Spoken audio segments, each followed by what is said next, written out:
The Open Mic Broadcast Network would like to take this time to recognize its sponsors and underwriters. Attorney Lee Van Richardson, Brazos Valley Schools Credit Union, Prairie View Athletic Club, Temple of Refuge Ministries, Reflections Paint and Body Shop, Helping Hands Lawn Service, Diva Skin Conditioner, Purple Drip Daiquiri and Grill. For more information on how you can become an underwriter or a sponsor here at the Open Mic Broadcast Network, our number to call is 832-213-8824. Serving the community through faith and athletics. The Open Mic Broadcast Network, Prairie View, Texas. It's the radio guy, Mike Prince. Welcome to another episode of the Mike Prince Show. Of course, our daily mission is to try to bring you news you could use. Today is no exception to the rule. Follow me on Twitter at the Mike Prince Show. The YouTube channel is the Open Mic Broadcast Network. Our website is obnradio.com and the 24-hour dial-in message line, 713-570-6736. And without any further delay, we're going to jump right into today's episode.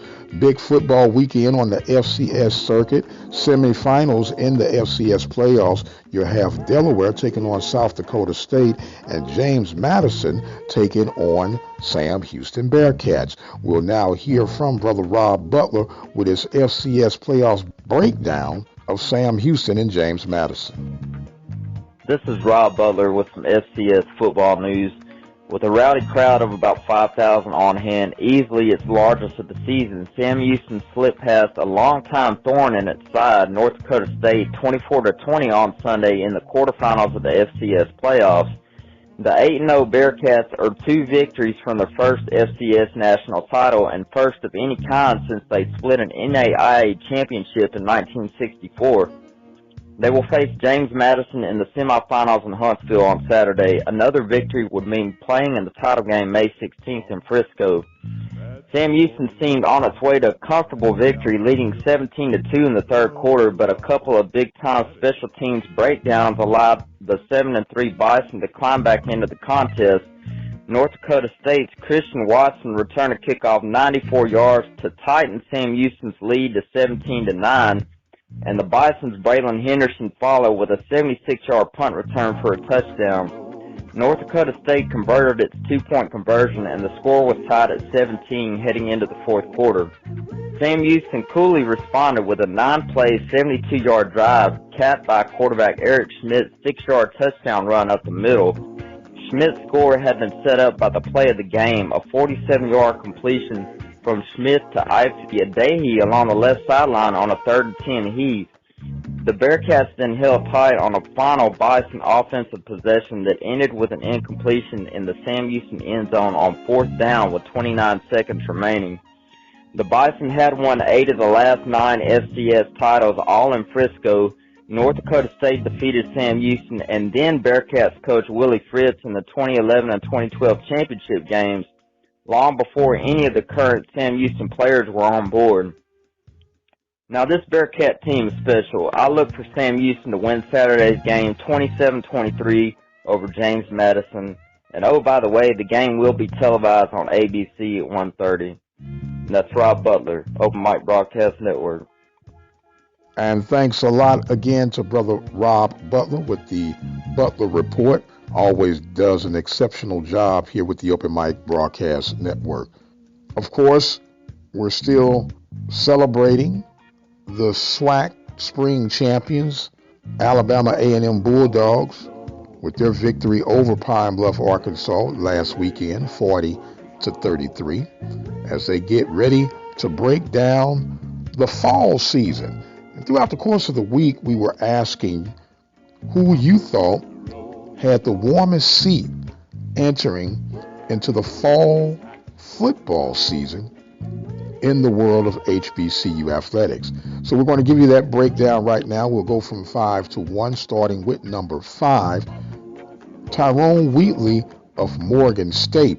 Now, this is Morgan State's head football coach, 4th year being the leader of the program, and they really need to get a strong liftoff in order to keep that seat from heating up any further.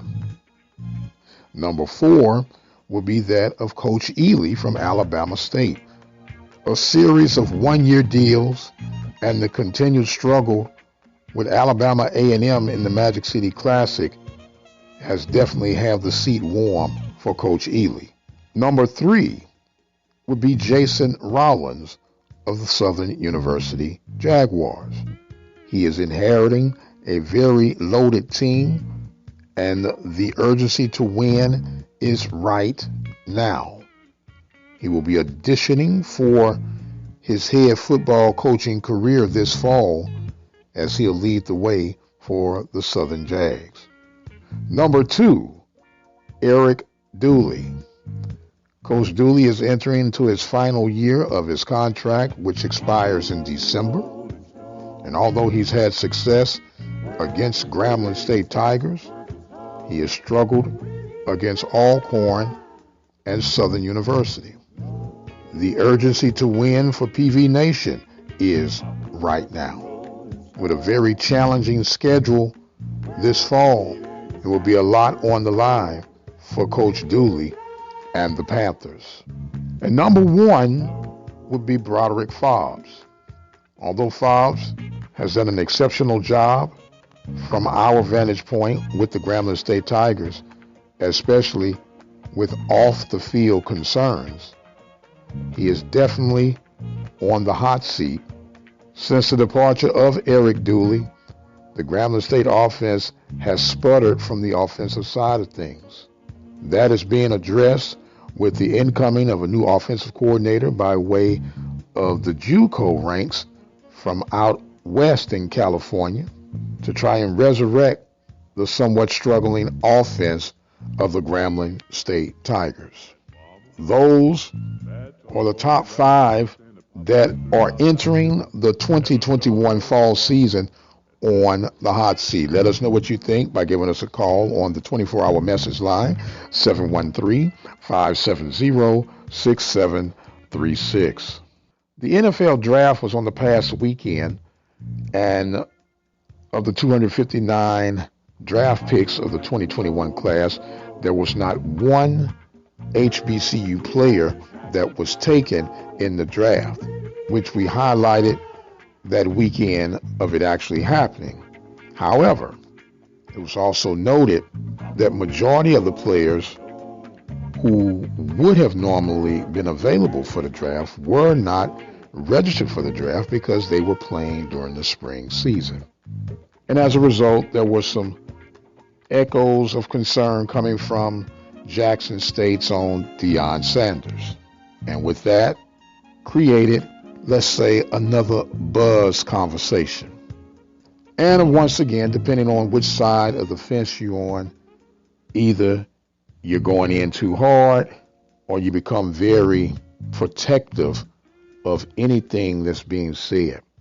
And as I continue to get older and experiencing life's journey, something obviously stands out to me.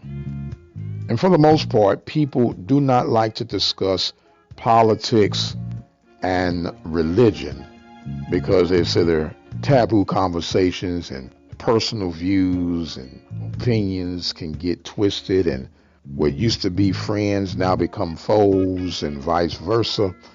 And it can become very complicated. But I'm finding out more and more each day that everyone is going to be involved politically and religiously, whether you actively are doing it or not, because it's just the way the world rotates. I say all that to say this. When we look at this thing from a political angle, Deion Sanders has the impact that Donald Trump has when it comes to people agreeing or agreeing to disagree with what is said or done from either one. Now, I get it 100%. A Trump supporter is going to be a Trump supporter, and a Trump negator is going to be a Trump negator. You have the same impact when it comes to Deion Sanders. And just as it is with Trump supporters, you cannot say or do anything that will be anti-Trump or anti-Dion without the supporters getting full armor to defend their leader. And that is okay. But you have to understand the impact is real. And for the fact of matter, no one is always right and no one is always wrong. But you have to have a moment of recognizing what is real and what's fiction. And in the words of one of my favorite artists, India Arie, we have to learn to come back to the middle. Which brings me to the religious part of it. A lot of people choose not to address things for whatever reason. They don't want to be involved. They say it's above their pay grade. Whatever excuse we use not to address real issues in real time. In the case of Brother Sanders, from the church's perspective, he is what we would call an evangelist. Now, the evangelist comes in, has the freedom to say and do whatever it is they see necessary to address the congregation at hand. And sometimes he'll rip through like a tornado, turn the church upside down, say things that seem provocative and challenging and cutting edge. And he does his job and he moves on down to the next town, to the next city, to share and spread their message. And then you have others who serve more like the pastor. They have a long-term goal, a long-term approach to how they address certain issues. They'll bring up the same concerns of the evangelist. They'll talk about the same concerns that the evangelist has. But the thing about the pastor is there for the long haul. The pastor is the one that when the evangelist is gone to the next town, he's picking up the pieces that maybe the evangelist said was in truth, but it said it in such a manner that it shook the entire foundation, and the pastor has to be the one to keep the foundation intact. Now, whether the message comes from the evangelist or the pastor does not really matter. What matters is that the message is heard. And in the case of the pastor, they have to be very, very careful not to get annoyed, let's say, by what the evangelist has said. Because most pastors will gather around and say, well, he hadn't said anything that we hadn't already been saying. But it is a time and a season for everything to go across and be heard, and better yet, received. Bottom line, everyone has a role. Let the evangelist serve his role, let the pastor serve his role, and let the congregation receive the message from both sides of the fence. And when the dust has truly settled, what truly matters is that the message is heard and that the message is carried out.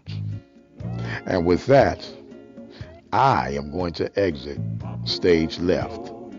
Don't forget to join us on Saturday from 10 a.m. to 12 noon with the Carlos Brown Show, Central Standard Time. And yours truly, Mike Prince, on Sunday Night Live, 6 p.m. Central Standard Time, right here at the Open Mic Broadcast Network. Our scheduled ball game for our SWAC Sunday baseball will feature Alabama State and Alabama A&M. First pitch scheduled to start at 1 p.m. Central Standard Time. You can check that game out by dialing 857-777-4411. I am the radio guy, Dr. Mike Prince. Want to wish every mother a happy Mother's Day weekend. And until the next time, you guys be blessed, and we'll see you on the other side.